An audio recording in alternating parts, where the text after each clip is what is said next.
အားလုံးပဲမင်္ဂလာပါ Football Vibes ကနေကြိုဆိုပါရစေ။2006ခုနှစ်ဂျာမနီကမ္ဘာ့ဖလားမှာလူငယ်လေးတစ်ယောက်ပထမဆုံးကမ္ဘာ့ဖလားဆင်မြင့်ပေါ်ကိုတက်ရောက်လာခဲ့တဲ့အဲ့ဒီအချိန်မှာဘယ်သူမှမသိခဲ့ကြဘူး။ဒီကစားသမားဟာတနေ့ကျရင်ကမ္ဘာ့ဖလားသမိုင်းတစ်လျှောက်အကြီးကျယ်ဆုံးမှတ်တမ်းတွေကတစ်ခုကိုပိုင်ဆိုင်လာမယ်ဆိုတာအဲ့ဒီလူငယ်လေးကလီယိုနယ်မက်ဆီပါနှစ်ပေါင်း20နီးပါးကြာမြင့်ခဲ့တဲ့ကမ္ဘာ့ဖလားခရီးစဉ်အတွင်းမက်ဆီဟာအောင်မြင်မှုတွေစိတ်ပြတ်မှုတွေဝေဖန်မှုတွေအားလုံးကိုဖျက်ဆီးခဲ့ရပါတယ်2014ခုနှစ်ကမ္ဘာ့ဖလားဖိုင်နယ်အထိရောက်ခဲ့ပေမဲ့ချန်ပီယံဆုနဲ့လွဲချော်ခဲ့ရတဲ့အဲ့ဒီနေ့ကမက်ဆီရဲ့မျက်နှာပေါ်ကဝမ်းနည်းမှုဟာဘောလုံးပရိသတ်တွေမမေ့နိုင်တဲ့ပုံရိပ်တစ်ခုဖြစ်ခဲ့ပါတယ်လို့အများပြားကမက်ဆီဟာကမ္ဘာ့ဖလားမရနိုင်ဘူးမာရာဒိုနာလောက်မကြီးကျယ်နိုင်ဘူးဆိုပြီးဝေဖန်ခဲ့ကြတယ်ဒါပေမဲ့မက်ဆီကလက်မလျှော့ခဲ့ဘူးသူဆက်ကြိုးစားခဲ့တယ်သူဆက်တိုက်ပွဲဝင်ခဲ့တယ်ပြီးတော့2022ခုနှစ်မှာသူ့ရဲ့အိမ်မက်ကိုအကောင့်ထဲပေါ်နိုင်ခဲ့တယ်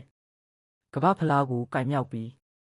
မက်ဆီဟာဘောလုံးသမိုင်းရဲ့အကြီးကျယ်ဆုံးအခိုက်အတန့်တွေကတစ်ခုကိုဖန်တီးနိုင်ခဲ့တယ်ဒါပေမဲ့မက်ဆီရဲ့ဇလန်းကအဲ့ဒီမှာမပြီးသေးဘူး2026ကမ္ဘာ့ဖလားအသစ်မှာလဲသူဟာဆက်လက်တောက်ပနေစေဖြစ်ပါတယ်ဂိုးတွေတွင်းယူတဲ့အသင်းကိုဥဆောင်တဲ့အသက်အရွယ်ဟာကိန်းဂဏန်းတစ်ခုသာဖြစ်ကြောင်းသက်သေပြနေတဲ့ယနေ့မှာတော့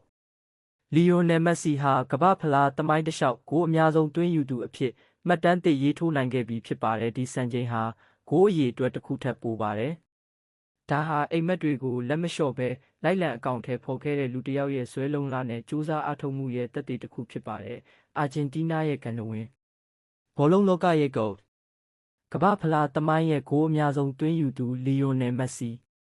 သူကဘောလုံးကစားခဲ့တာမဟုတ်ဘူးသူကသမိုင်းကိုရေးသားခဲ့တာဖြစ်ပါတယ်ပြီးတော့ဒီသမိုင်းဟာအခုထိမပြီးဆုံးသေးပါဘူး